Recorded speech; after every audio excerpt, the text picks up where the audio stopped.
Baba, तीसरा दिन. My third day in India.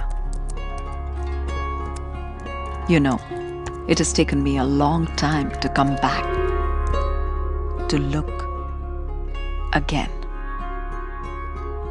I'm on the banks of the river, Ganga. Ma would always tell me her story. How she's not just a river, but a goddess. How that mountain is not just a mountain, but a god. And how that tree is really not a tree, but God flowing as the tree. So many stories, so many songs. I wonder what Ma's India is. What I have lost and what I'm to find again.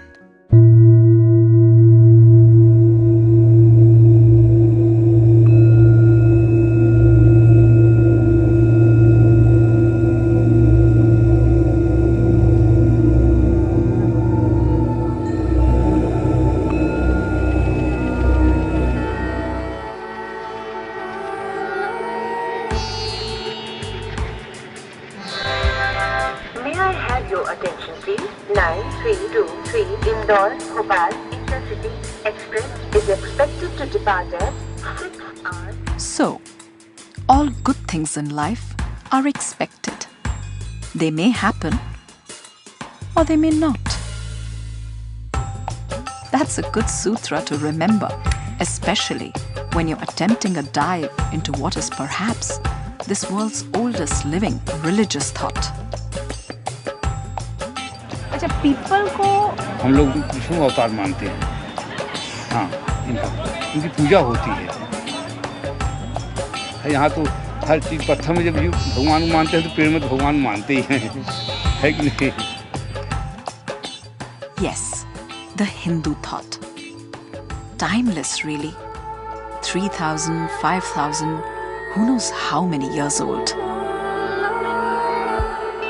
And to top that, diverse. No single founder, no single book, no single right, no single wrong.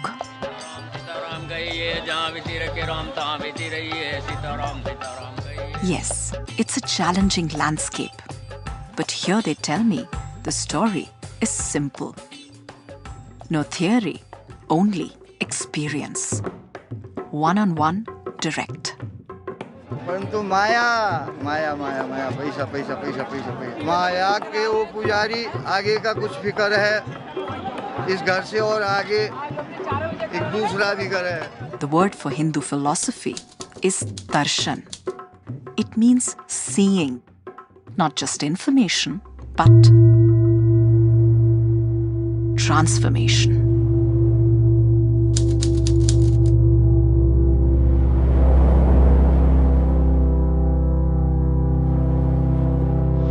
You're not good enough, you don't have enough, you're not tall enough, thin enough, rich enough, famous enough. Okay, you are born into a good family, you have a good education, you get married, you climb the corporate ladder, you get to the top, you earn so many millions of dollars, fine. But is that one's life? Baba, love affairs, ambitions, success, failure, happy, sad. everything coming and going, appear and stay for some time and goes away. The real is that which is present, eternally, has always been, will always be. The opposite is the unreal, constantly changing. In between is Maya, that which appears as real, eternal, but is always in flux.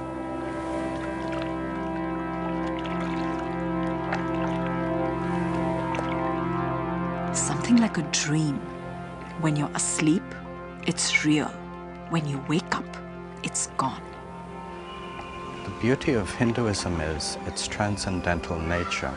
There is a transcendence of the physical, even the dream, even the causal, to go beyond all three states of being. And this gift which India gives, it's a key. If you know how to use the key, it helps you in every situation. It helps you to realize that you are not stuck, that there is a way forward, or put it this way, there is a way beyond the normal situation. You are not condemned to repeat the same process over and over again.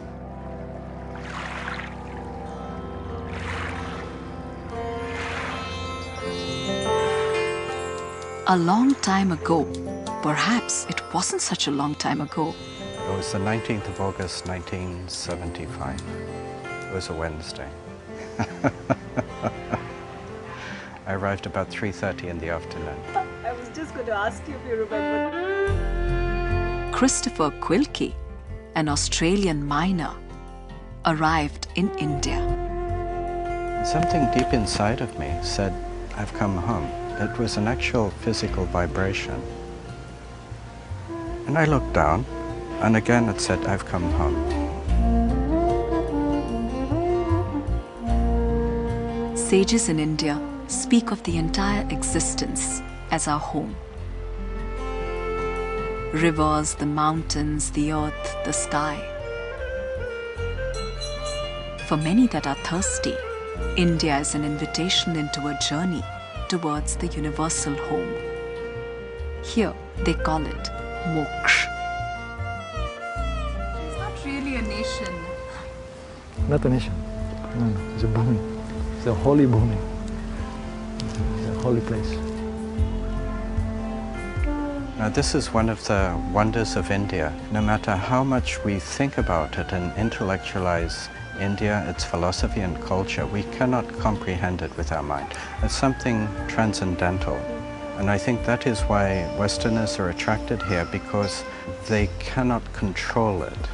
It's beyond their powers of analysis, of intellect, and yet they know it's palpable, it's alive. This energy in India feeds people. It feeds their hearts, it feeds their minds, but with an energy which is transcendent. It's not something which you can identify specifically. It's just there. If somebody comes to India, you come open with few concepts. And India has that lila, that beautiful game which will take you where you have to go, you will meet whomsoever you have to meet, and according to your aspirations, you will find that which you are ready for, nor more, nor less. India, for me, to be frank, India is a great mother. Once upon a time in Spain, Francisco, 15 years of age, went to school. He was given a book to read, the Indian epic Bhagavad Gita, the celestial song. For me, it was the first thing which I had read in this, my 15 years short life, which had meaning. I mean, real meaning. He started practicing yoga, meditation. At the age of 20, some 40 years ago, he came to India and became Swami Satyananda, the one who discovers bliss in the eternal truth. Gita was the key, yes. Some of the shlokas were speaking of Atma, made a big impression on me. I will call that Purva Jamma Samskar. If I have to explain it, it is a samskar from Purva Jamma, from another life. And that put me in touch with that trend. Na pragrashye priyam prapya no dvije prapya cha priyam stira buddhira sammudhaha brahma vibrahmani sthitaha bahya sparshe svasaktatma vindatyatmani yat sukham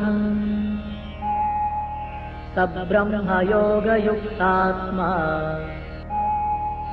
sukhamakshayamashnote. Hindus have searched and searched deep, beyond dualities, beyond the transient, for the one, the eternal, the Supreme Self, the Absolute, Brahma, divine ground of all that is, Sat, Chit, Ananda. Truth, consciousness, bliss.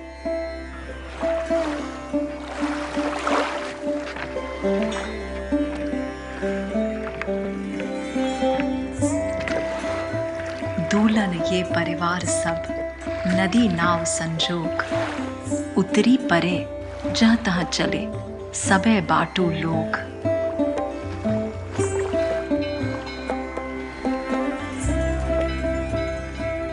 Baba, Hindus call religion a spiritual adventure.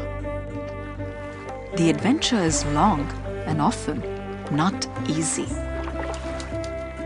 You see my friend Carlos, he's having a tough day. Maya, of course, Maya. Yes, I'm working on it. Maya. This is Maya. Our boatwala stopped for a chai. I mean, he really stopped. He forgot all about time or about poor Carlos, who's getting very late. I love it here. I guess it's a bit of a love-hate relationship. You know, the things that makes you love it is the things that annoy you. You know, that flexibility that anything can happen, everything is fluid, approximative. But sometimes when you need to get somewhere, that's where you get, you know, the hard part. Time here works. Did I just say works? यहाँ तो हर आदमी अपना अपना पाठ करने आया है. जैसे कोई राजा का पाठ कर रहा है, कोई पंडा का कर रहा है, कोई पुजारी का कर रहा है, कोई भिखारी का कर रहा है, कोई कबाड़ी का कर रहा है. हर आदमी अपना अपना पाठ कर रहा है. जिस काम में, जिस धाम में या जिस नाम में रहो, श्री राधा रमण राधा रमण राधा रमण को. The Hindu tradition is of many lives, many philosophies, many cultures, subcultures, and many more. Gods, 33 million.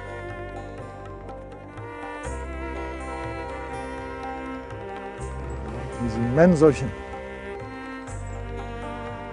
Some of the popular gods with many stories include the preserver, Vishnu, his 10 incarnations, including the noble Ram, and the multidimensional Krishna, the destroyer Shiva with his multiple forms as a cosmic dancer, a renunciate, a lover.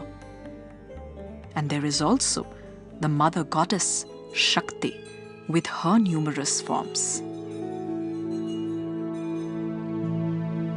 You see, Hinduism has no one founder, no one book, no one practice, and some would say not even one name.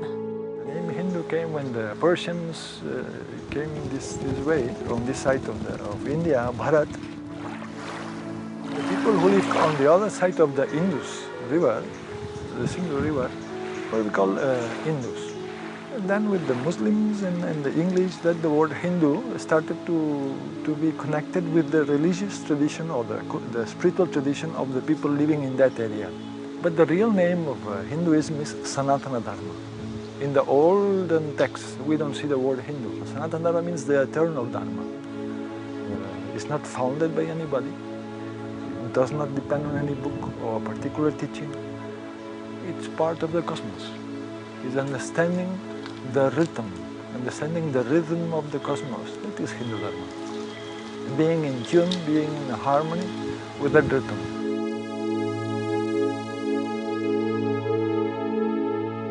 A Hindu can go to a temple to pray. Another can just laugh at all the rituals and say, "Jaite kare so puja."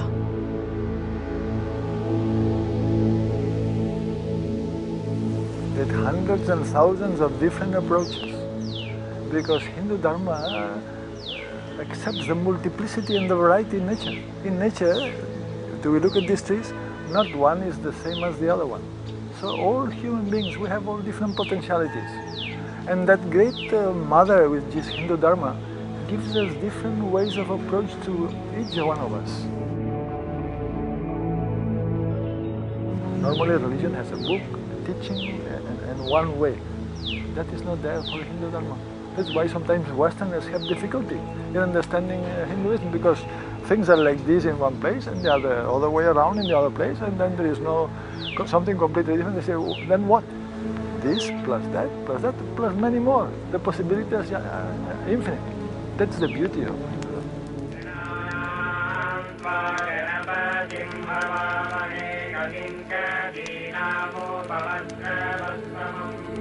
The greatness of India is that it has maintained a continuous flow from ancient times of a consciousness which we today cannot quite fathom. To give you an idea, the Vedas, which were created 3,000, 4,000, 5,000 years ago, are still alive today. This is quite remarkable, that there is a living force, a vibration, which nourishes, which feeds the Indian psyche. Baba, this is the 21st century. Now the Vedas were created thousands of years even before Christ. Some say 3000 BC. And here Christopher was saying that Vedas still live within the Indian psyche. I looked within. And then I remembered a song I have heard since I was a child. Lead me from untruth to truth, from darkness to light, from death to immortality.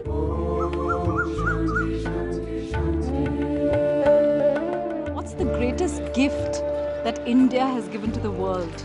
The Veda. I know it sounds crazy, but it's the Veda, you know, it's all in the Veda, and the Rig Veda and the Sama Veda, and how creation comes, the reverberation of sound. You know, we come from a world of nothingness, and yet this looks all so real. And there's a whole mechanism of how it happens, and it's explained in the Veda. The Egyptians have the pyramids, the Greeks have the Parthenon, China has the Great Wall of China, whereas India has the Vedas. So it's not made in stone, and this is the difference between India and other civilizations. The Indian heritage is based on sound. It's not based on stone. So you cannot pinpoint it as such. And this sound permeates the whole of India, from Kashmir to Kanyakumari. It influences, you could say, it is part of what India is. India would be nothing without this mesh. You could call it a mesh. It's a subtle mesh understanding. Mangalam, Mudaka Mangalam, Udaka Mangalam, Agni Mangalam, Agni Mangalam, Vayu Mangalam, Vayu Mangalam, Gagana Mangalam, Gagana Mangalam, Surya Mangalam, Surya Mangalam, Chandra Mangalam, Chandra Mangalam, Jagata Mangalam, Jagata Mangalam, Jiva Mangalam, Jiva Mangalam, Deha Mangalam, Deha Mangalam, Mano Mangalam, Mano Mangalam, Atma Mangalam, Sarva Mangalam, Bhavatu Bhavatu Bhavatu. Om Shanti, Shanti, Shanti.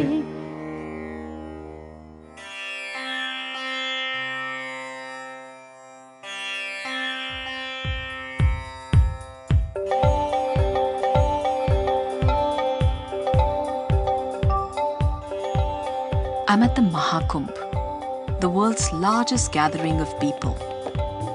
A pilgrimage that happens every 12 years. since God knows how many years. Hindus from all over are here celebrating Sangam, the merger of India's 3 sacred rivers. Ganga and Yamuna, present in their physical form. But the third, Saraswati, Saraswati माता गुप्त नदी वो नहीं दिखती, वो अंतरवाड़ी है, नहीं दिखती। जैसे घर में माता बहन लोग 3 चोटी बनाती हैं, घर में बांधती हैं, उसको कंप्लीट करने के बाद 2 दिखती है, उसी तरह ये भी रहती है, रहती 3 है, दिखती 2 है, कंप्लीट होने के बाद, बस इतना ही। Sometimes I feel India is also like Saraswati, essentially present.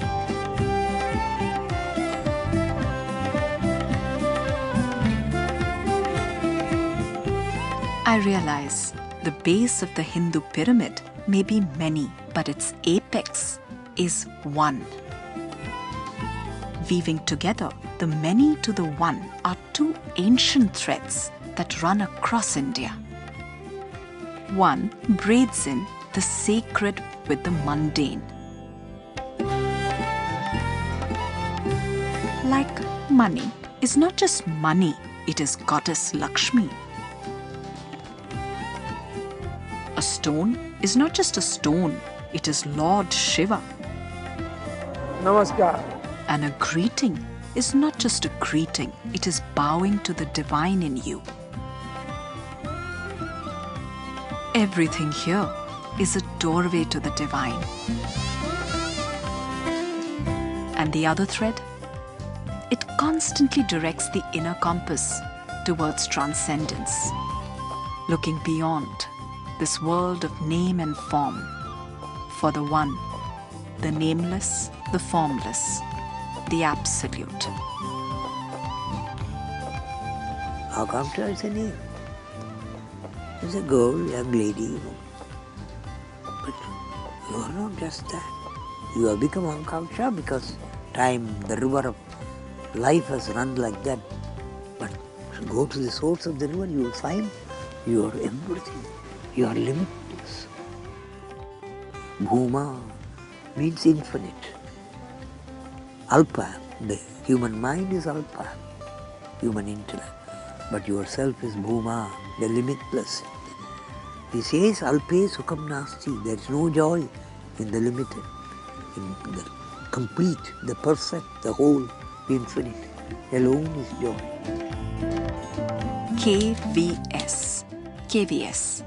I met him under an old banyan tree.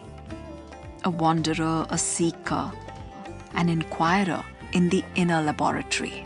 I think, therefore I am, Descartes said, the French philosopher. Cogito ergo sum. I think, here I am, therefore I don't think.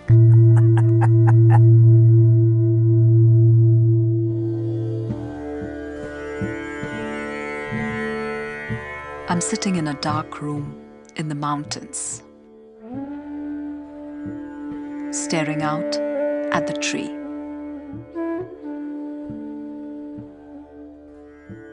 I know there's more to the scene than just the tree. But my vision is limited. I can see not the sky, not the birds or the squirrels, nor the mountain. This confined, limited vision, the Hindus call the mind. This barrier that separates the dance of my breath from that of the tree is what they call the ego, ahankar.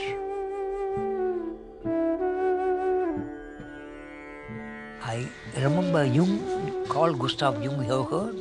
He wrote, I don't know of any people in the world, in human history, who have such clear idea that ego is the false identity and self is the true identity, like the ancient Indians. This you can call its highest tribute to Hinduism. The windows of my mind. Nation, gender, age, class, caste, relations, yes, even religion. I step out and look. Dhyana. A state of being contentless, windowless, out under the open sky.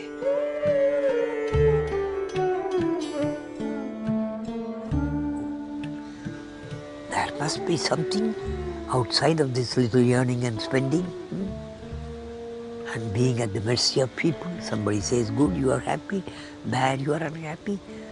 You are mortgaging your happiness to people who are unawakened. So you should find out if there is a happiness which is independent of what others think about you or tell about you, which is there all solidly with you.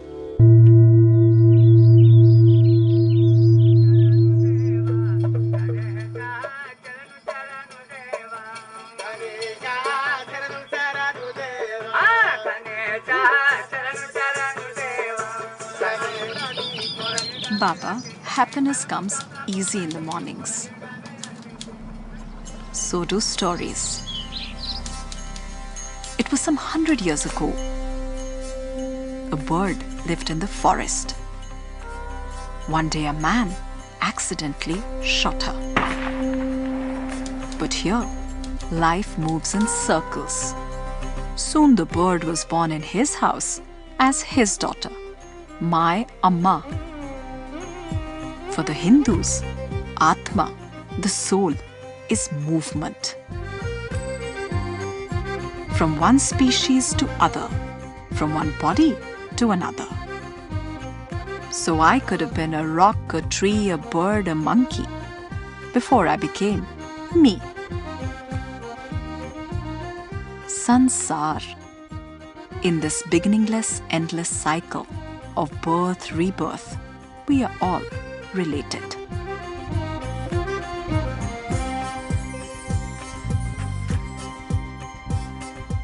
Life is a vast drama. On the stage, there is good, there is evil, there is joy, there is tragedy.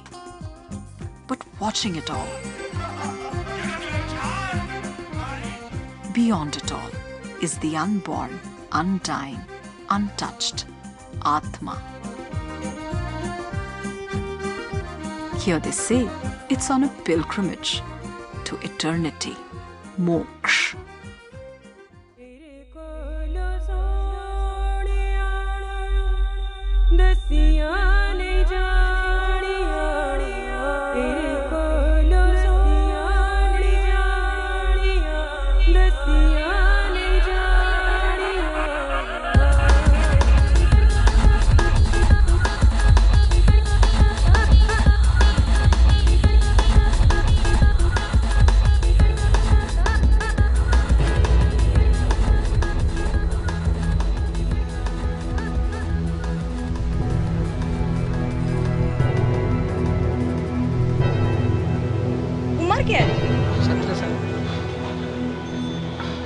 वो भी नहीं पता कब पैदा हुए, जन्मदिन भी नहीं पता कब जन्मदिन है। माँ बाप को नहीं याद? नहीं, माँ बाप को याद तो भी करेगा, नहीं पूछते नहीं है, पूछने में अच्छा नहीं लगता।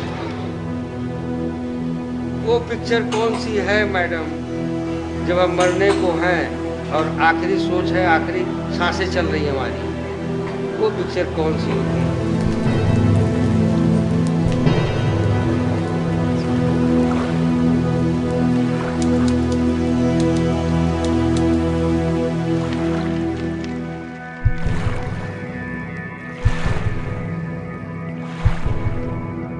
Kashi is known as Mokshadham, the bestower of immortality. Paradoxically, in its very heart throbs death.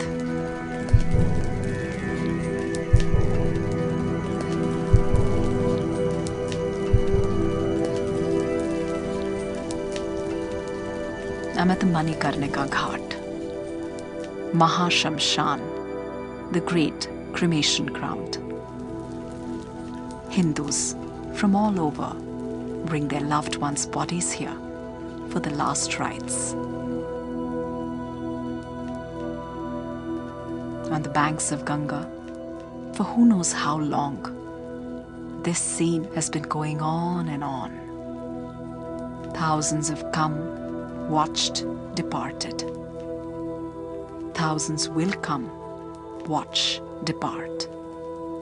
Some perhaps may realize that sooner or later we will all be one of the many characters on the scene.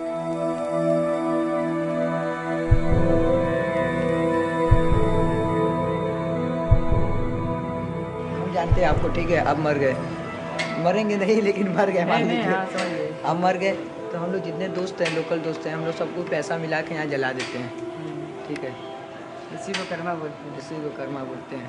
अब वो नसीब वाले रहते हैं कि ये सब करते हैं। देहिनो अस्मिन् यथा देहे कौमारम यौवनम जरा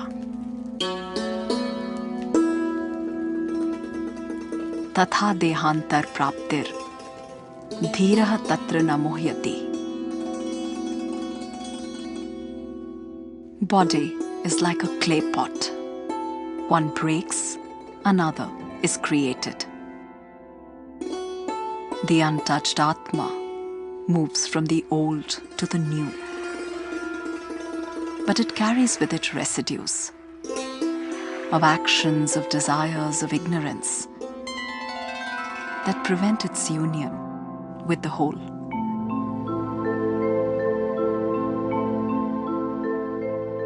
Hindus say each lifetime is an opportunity to realize the true nature of our beings, one with the eternal, Sat, Chit, Anand.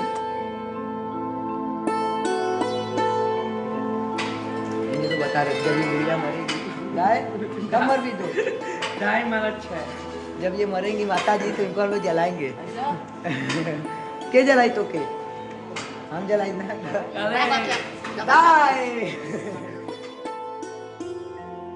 Dai is very popular with the gully boys.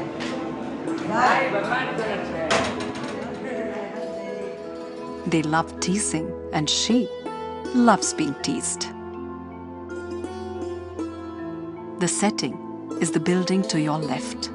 Yes, brownish black, covered with soot and ashes. ऐसे बहुत लोग आते हैं?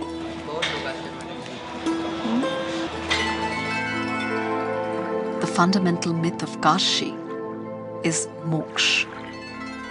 Many come here believing it will end the recurrent cycle of suffering and pain that is sansar.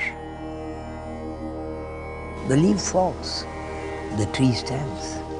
The tree falls, the grove stands. The grove is finished, the forest remains. We are a forest. And we think we are a leaf, we are afraid of turning yellow, losing our green and falling. Finished.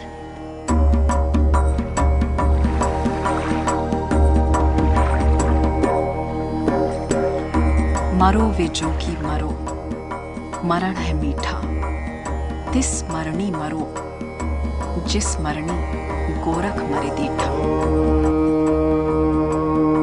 त्र्यंबकं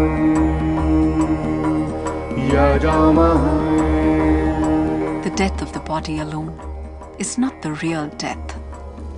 The sweet death that the saints speak of is the death of the ego, of time, of dualities, of the small prison called I.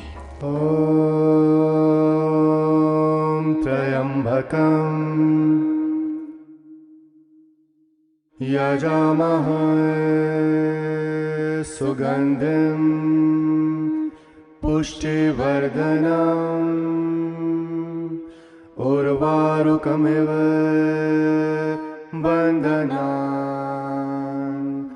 Mrityurmukshya Mamritat.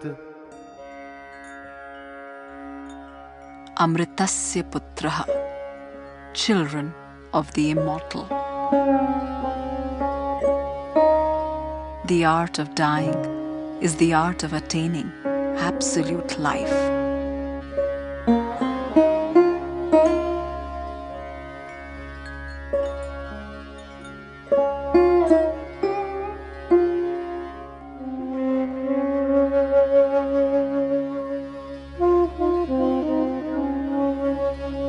Baba, India, elates, melts, terrifies, shocks, teases my entire being.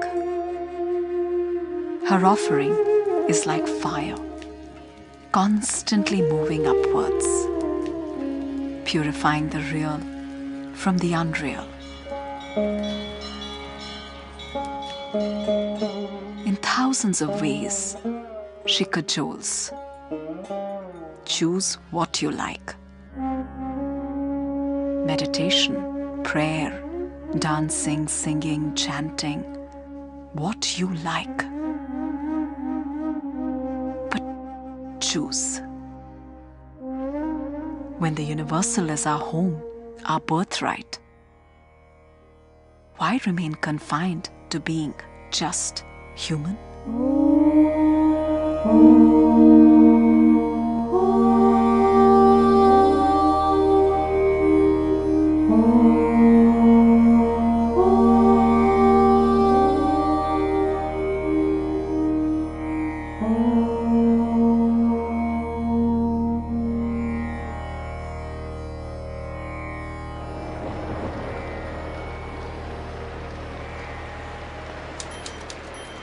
I'm in Rishikesh, the yoga meditation capital of the world.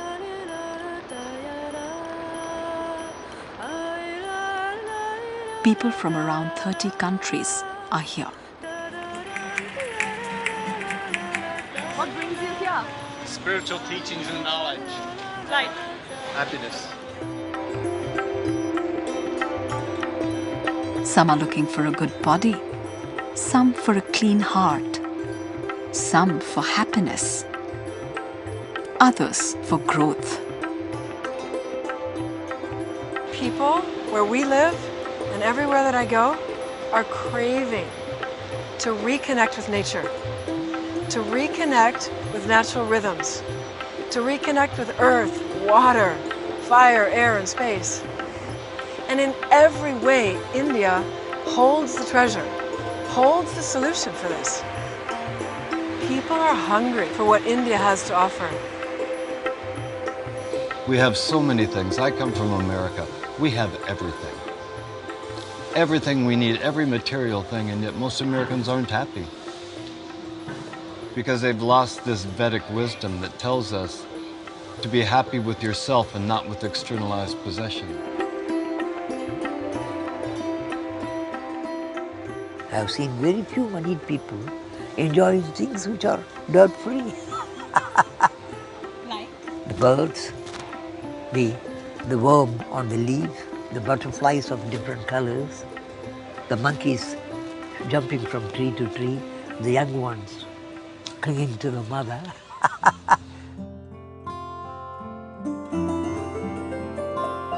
Enormous banyan tree from a tiny seed.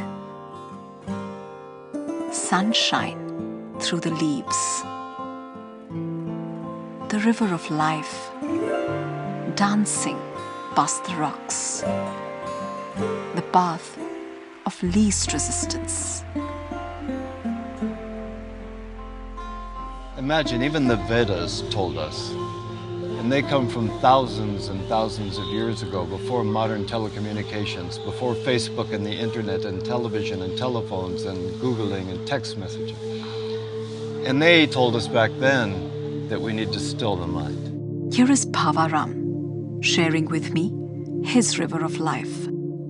Once known as Brad Willis, Bhavaram was a successful war correspondent. This is what it sounded like. Covering some of the most momentous events of our times, Persian Gulf War included. But as always, life had its own plans. Bhava had an accident. He broke his back, was declared permanently disabled. Later, he was diagnosed with stage 4 of a rare and typically fatal throat cancer. Doctors gave him 2 years max. Terminal stage 4 cancer from my coverage in the Persian Gulf War and told I wouldn't live for 2 years. And I was literally on my deathbed when I left Western medicine and ultimately found my way to yoga, Ayurveda, and Vedic wisdom, to a complete new approach to life. And that ultimately healed me. Here the word for health is swasthya. Swa Ast, centered in the eternal self. We have become so used to conflict, chaos. Chaos, this film called Samsara is full of chaos, inevitably, because it's based on the wrong premise. Right?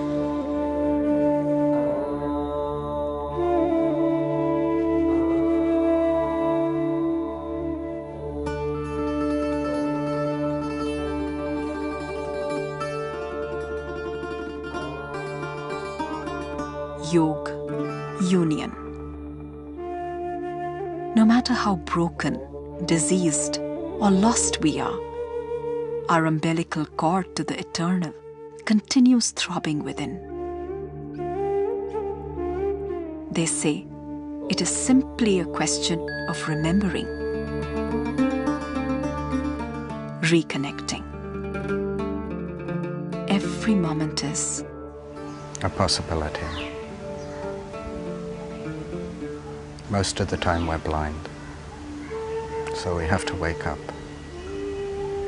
Every moment is a possibility to understand that the immanent is also transcendental.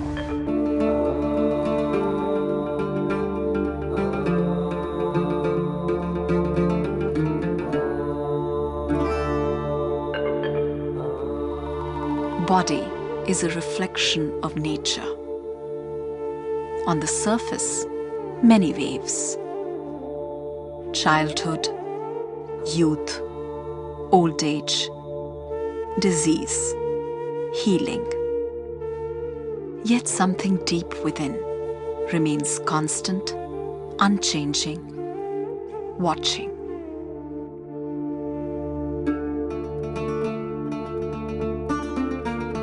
Sakshi, the witness. The witness is the self. It doesn't participate, it only observes. The mind participates. It creates the drama of life, it participates in it, suffers. The Upanishadic mantra beautifully explains it.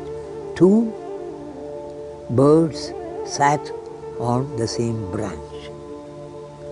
Dosuparna samanam vriksham parishatvajata. One of them was eating the pipala fruit.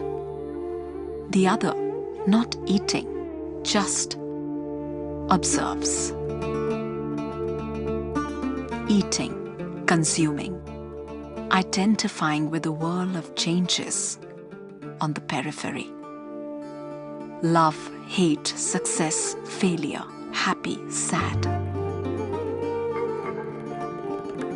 At the center, unchanging, eternal, the watcher, Sakshi. Tayoranya anashan abhichakashiti.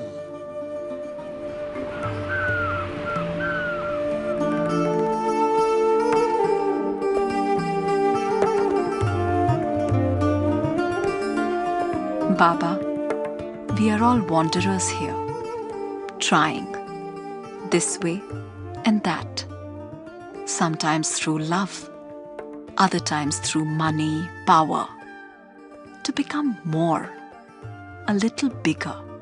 In alpha, in limitation, we don't feel complete. We feel complete only in infinitude. But each time, the big becomes small. The horizon keeps shifting. We remain thirsty. Here in India, they say, big, more, that's not our destiny. Bhuma, infinite, that is our birthright. India has to be the lighthouse for the world in that sense. It's actually India who has to stand against the current of the world and show, this is your treasure. It's not in the material world. It's in the non-material that you excel. Through different people, different songs, I hear India giving that one single call. Is it like a connection that you feel with something that is ever present, universal? Yes, it's a totality. It is a sense that everything is complete as it is. Even if it's imperfect, it's fine. Yeah, it's okay. Is that what could be meant by moksha also? Maybe, yeah. I know, Baba. My wandering has just begun.